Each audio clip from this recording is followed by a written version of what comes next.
Yo, what's going on YouTube? It's your boy, MidPokeMaster here, and today we're going to be doing our Week 4 battle for APA Academy. So, this week we're facing against the Brisbane Buzzwole, coached by Curt the Buzzwole. This man was in APA Season 3, so he's a big threat. Even though his record doesn't show it, he's had a pretty tough start to the season, facing, let me check, who else? Oh yeah, and Dr.Slaking and Tony. So he's had a tough start of the season. So his 0-3 record doesn't really show his true, like, battling presence. So in his power. So he's really good. So I'm really scared for this matchup. His full team consists of Tornadus, Kartana, Conkeldurr, Haxorus, Vaporeon, Amoonguss, Mudsdale, Comfey, Electivire, Combusken, and Mega Audino. So he has a pretty good well-rounded team, not well-rounded. Because, you know, I speak like a kid half the time. So, but as you can see, he brought the Mudsdale, the Kartana, the Tornadus team, Mega Audino, Haxorus, and Amoonguss. And as you can tell, I'm bringing Metagross, Cofagrigus, Nidoqueen, Megalop, Hydreigon, and Victini. So, to start off the team builder portion of this video, I'm bringing Hydreigon with Safety Goggles, Taunt, Roost, Dragon Pulse, and Toxic. Since his fairy is Mega Audino, I really didn't think it was coming. Just because I have so many things that just deal with it offensively. I really didn't see it coming, but it did so. This is really like my way to wear down his bulkier mons like Vaporeon and Amoonguss, Mudsdale. So if I can taunt them, they can't toxic me. Then I can toxic them back, and it's just one of those kind of deals. With max HP and then max speed to outspeed Haxorus by 1 point. Next I have his Megalop with enough speed to outspeed Tornadus T with max attack and then the rest in HP. With high jump kick, return, power up punch, sleep talk. It's basically just a wall breaker set. There's nothing else that really needed to do this match. Next, I have a especially offensive Aguav Berry Victini. Aguav is just like the Figgy Berry. I just put Aguav because you never see Aguav, so there you go. His Blue Flare, Thunder, Psychic, U-Turn hits everything on his team super hard. Next, we have an Agility Weakness Policy Metagross like I usually bring. Agility, Zen Headbutt, Meteor Mash, HP Fire with 244 speed with Jolly Nature. The rest with max HP with 12 attack. This thing hits everything super hard, especially after +2. So a lot of his mons get just natural coverage against me. Like Kartana would knock off. What else? Tornadus T with Heat Wave or knock off. Mega Audino with Flamethrower. Haxorus with Earthquake. And then if Amoonguss has Foul Play. Next I have a physically defensive Nidoqueen with Stealth Rock, Earth Power, Ice Beam, Super Fang. Didn't bring the Sledge Wave because as I said before, I didn't see Mega Audino coming. And last one I have is Cofagrigus. Basically same set as last week with Nasty Plot, Trick Room, Shadow Ball. But instead of Energy Ball, I have Pain Split, so this thing can't touch Audino at all. Because as I keep saying, I didn't expect it to come, so that was a good move on his part for bringing it. So we're going to get straight into the battle. So I believe I lead off with Victini, trying to play off as a Scarf. I'm not 100%. Yes, I lead off with Victini as he goes out into Mudsdale. So I just go for the U-turn because there's nothing else for me to do there. So I just go for U-turn. He'll probably set up his rocks, but I really don't care. There's no reason for me not to U-turn because if he did go for the EQ, it two-shot me. So I just go out into Hydreigon so I can get a Toxic off on this thing. So there goes his rocks, and I didn't bring any removal. So those rocks are here to stay. So So here he predicts me to be offensive, but instead of going for the taunt here, I just go straight for the toxic, I believe. And it gets the Torrenti, which is really good. Helps me just get some good damage on that, even if he can recover it up with Regenerator. This still will whittle it down. So I stay in as he goes for knockoff because I knew he couldn't do anything to me. And if he did, who cares? I have Roost here, so I'm just back at full health. I no longer have my safety goggles, so I don't have the safe switch in to Spore anymore. So now he's down 18%. So he just goes for the straight U-turn. I knew he would switch out because why would he stay in? Because I can stall him out any other way. So I just go for the toxic. And here comes the Audino. And that was just great. Because now this thing's toxic. And hey, Dragon's already doing good. It's got 2 toxics off. And it's... I mean, that's all it's done, but that's all it really needed to do. So I switch out knowing that he's gonna try to Dazzling Gleam me. Or Hail Bell. So I go on the Nidokings because I can take any hit. But he switches out and goes into a Mungus here, which was a pretty good play. And my Black Sledge shows off, which is not the greatest. But I switch out because I didn't want to take a Spore. So I just go into Mega Lock because I know I can hit Facade or Sleep Talk. But he actually switches out himself into the Tornadus T. So I don't know what he was doing there, so I just stay in because if I'm fake out return, I can kill this thing. So he just goes back out into his Amoonguss. Something just knocked off my desk, but who cares? So I stay in and go for the Power Up Punch. No, I just go for the straight return. And that does a good 50% because I got the crit. So he switches out knowing that I have a chance to kill here. So he goes out in the Mudsdale. So if I would have got Rocks up, that would have been good against the Mungus. So I just go for the return here. And I get this thing down to around 50%.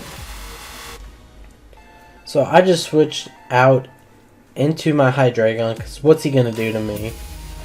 Besides Toxic. Other than that, he can't do anything. But he just goes for Roar. So if I would have just stayed in and attacked this thing, that would have been great. But he brings back in the Mega Lock. So I can either stay in or switch back out. But I just go for the return thinking he'll just Roar again. Now he did the +2 defense as he goes for Earthquake. So if I would have just switched out, Lola would have stayed at a high amount of health. But nope, it's at 10 HP, and I can't really risk it. But he switches out and goes into his Mungus because he knows I'll die to Rocky Helmet. So, yep, I just go for return. It does a decent chunk, but Megaloft dies to the Rocky Helmet, which is unfortunate. So here, I go into Metagross just because I want to scare him out. Make him think, because then Headbutt can kill here. But he switches out into his Mudsdale just to sack it off, which was a smart play. So I go for Zen Headbutt, and he can tell I'm no attack investment, because there's no... Cause if I would have just had any, that would have killed, but I didn't. So let me find Mudsdale. So I hit 2 Zen Headbutts, which is amazing, because you know John Jr. couldn't hit a Meteor Mash last week. And here he brings in a Mungus because he knows Zen Headbutt can't kill. So here I just go for the hopeful crit or whatever. And he goes for Foul Play, and I'm thinking I should have gone for weakness fault. I should have gone for agility. I really didn't think about Foul Play at all when I did this battle. So that just wasted the weakness policy. So Amoonguss is now dead, which is amazing. I can't find Amoonguss on here. Here's Amoonguss. So now my Metagross is at a high amount of health, but I decide instead of stacking this off, I need to keep it around for the Mega Audino because I have nothing else that can really deal with it in my head. So he just goes for a Leaf Blade. Shows me that he's not banded or any attack raising. So he kills my Hydreigon here, which is very unfortunate. Triple that's gone. So here I go out into Victini because just to see if he's Choice Scarf. I think I have a chance to live knockoff. Actually, I probably don't, but here he switches out into his Audino. So I just get a clean blue flare out onto this thing. Does a good chunk. Takes the toxic damage. So he Mega Evolves here. So Mega, it's still trash because Audino's trash. Mega Audino's trash. What's the difference? So I had no reason to switch out here in case he goes for Wish. So I just go for Blue Flare. And I don't get the kill, which is unfortunate. But he goes for Shadow Ball. And gets the kill. Not the kill. But gets a good chunk out of my Victini. Gets a crit. Don't think it matters. So Mega Audino is just at 1 here. So I just go for Blue Flare. If I would have missed, that would have sucked. So bye-bye Mega Audino. He brings out his Kartana just to get a clean revenge. But I had no reason to keep this thing. He goes for knockoff. Victini is dead. So bye-bye Victini. So now it's 3v3 right now. But Cofagrigus is looking really good now that the What's-Its-Face is gone. The Mega Audino. So I can take 2 knockoffs, I believe. But he could think I'm physically defensive, so he can't do much to me. So here he goes out into Torrentias. I just go for the straight Trick Room. I probably should have gone Nasty Plot Trick Room, but I was scared of him just staying in and maybe getting a roll with the Kartana knockoff. So here I go for the Nasty Plot. As he goes for, I believe, knockoff. He goes for knockoff, and that does very little because I have the Z move. So I just go for the Z Shadow Ball because it's a range to kill from where he's at. Regular Shadow Ball. But he knows I'm Z move, so he's switching out into his Kartana, which is unfortunate.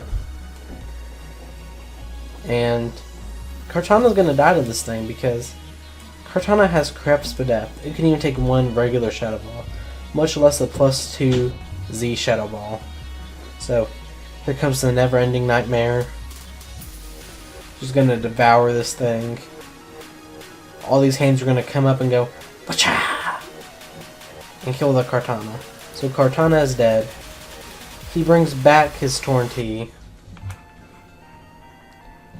And because of the mummy, he doesn't get his regenerator back. So I go for another Shadow Ball here. And do a good chunk. Here comes the Hurricane. And he actually hits it, which is unfortunate. So if he would have missed it, I could live another hit and go for another Trick Room. But here, I go for the Shadow Ball and kill the Torrentee. So now it's 3v1 against this Haxorus. So Trick Room is actually gone this turn, I believe. Yeah, I'm pretty sure it's gone this turn. So he goes for the Dragonium Z. Just, I don't know what he was thinking. Like, I'm pretty sure DMC said I was just scared of it not killing and I didn't want to risk it. So he just goes and kills my Cofagrigus just like that. So bye Cofagrigus. So here I have to bring out Nidoking. There's nothing else I can do. And at this range, 2 Earthquakes can kill me. But he chokes and goes for Dragon Dance. He chokes. As I just go for the straight Ice Beam. And how much does this do? It does over 50. He did around 60%. And I'm back at full health. And he just used his Z move, so I know he can't kill me. So he goes for Earthquake. Anything barring a crit won't kill me. And I live. And I just go for the second Ice Beam. And I kill the Haxorus. So GG to Curt. He played really good. I just think I had an amazing matchup. So GG, man. We're going to be ending our first draft 3-1. In the next 4 weeks, we'll be using draft number 2. So, and I believe the draft analysis for that will go up tomorrow, if not sometime this week. So, thank you all for watching. Don't forget to like, subscribe, answer the question of the day. What games do you like besides Pokemon in the comment section below? And I'll see you all next time. Peace.